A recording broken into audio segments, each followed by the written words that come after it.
Hey guys, Anna Nelson here. So it's like 9:13 p.m. and I got a couple questions on my Instagram about our journey to trying to conceive our third baby after a vasectomy reversal. And I just wanted to go ahead and do that now before I get busy tomorrow. I have a crazy weekend coming up. So I had three questions. The number one question, somebody asked me if I had taken already a pregnancy test. The answer to that is no, I have not taken a pregnancy test because I know I'm not pregnant.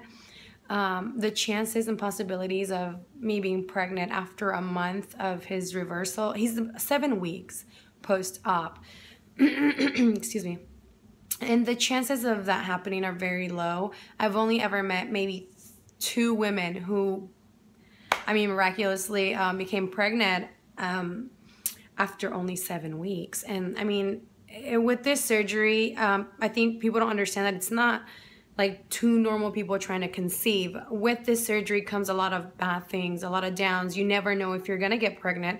I've heard both sides. Like I said, I talked to 2 women who got pregnant 7 weeks after the reversal versus 2 or 3 other couple who, they had the same amount of time between their vasectomy and reversal as Chris and I, and they're going on their 5th year on trying to conceive a baby, and it's not happening. They're actually adopting donor eggs and sperm. So, so no, I have not taken a pregnancy test. The other question, I believe, was, the other question was, what are you doing to conceive? Are you doing ovulation tests? I did buy these strips from Amazon.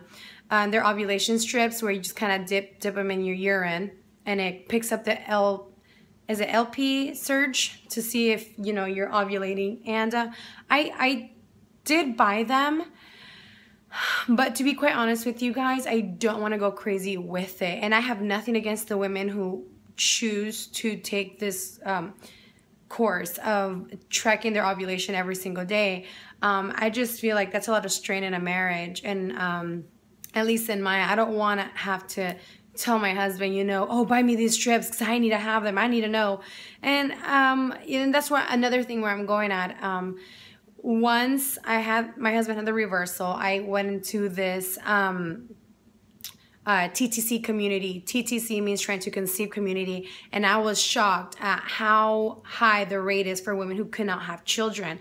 I didn't know about ovulation. I was pretty ignorant about my own body, sadly.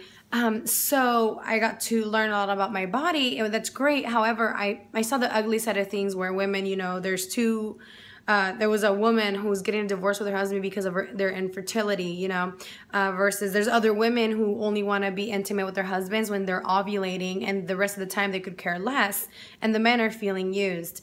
I've talked to women who are so obsessed with ovulation that they're spending hundreds of dollars on these things a month. I don't even know how that happens. Apparently they're expensive. I buy the $4 ones, so I wouldn't know. So I've seen the strain that it causes in marriages, and my husband and I choose to, out of curiosity, I didn't want to know when I ovulate. I know, so now I just kind of, I haven't gotten a positive yet. If it's faint, I guess it's not positive, so I haven't gotten a positive yet. Chris and I just choose to be together and love each other. And if a baby comes out of it, then that would be ideal. However, I'm not completely obsessed with the ovulation strips, all the testing, and I do have pregnancy tests that I have stashed in my underwear drawer. If one day I ever miss my period, I am excited to unwrap one of them. But I think for now, does that answer your question? The other question was if we wanted a boy or a girl if we were to have a baby. And I think I answered that on my Instagram. I just recently did my thumb isn't there. I just recently did this huge thing about how the number one thing we get asked is if we want a boy or a girl. And I think because I'm super rebellious, I get offended, at the fact that people assume we want a boy because we have 2 girls. So I automatically lash out, no, we want a girl.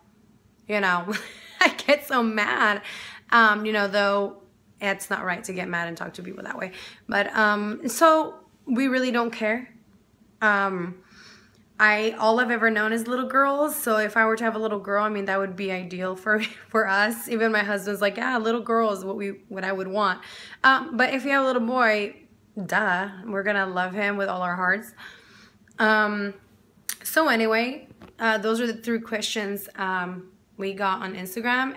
And the reason I'm answering is because my husband works a lot, and he hardly ever has even time with us. So that leads me to this next thing. So for some of you who know, I do have a blog called softheartstrongminds.com, and I recently changed that to shefoundgrace.com, and I will put a link below to my new blog, and I changed the look of it and everything, and I'm still working on it because I'm fairly new.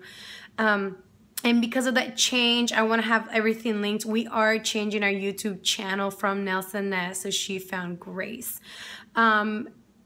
Because my husband's rarely ever on the channel, and I feel like it's just a girl thing. YouTube's like a girl thing when it comes to vloggers.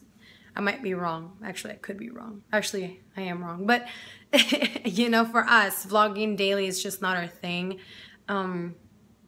We tried, and we would just, you know, my life is busy, his life is busy, and we would just be vlogging me cleaning all day and him working all day, and, you know, it just, vlogging daily is not our thing. But we do want to mainly record memories we have so that we have something permanent for Sadie and Evelyn to see when they get older. So Sadie and Evelyn, future Sadie and Evelyn, we love you.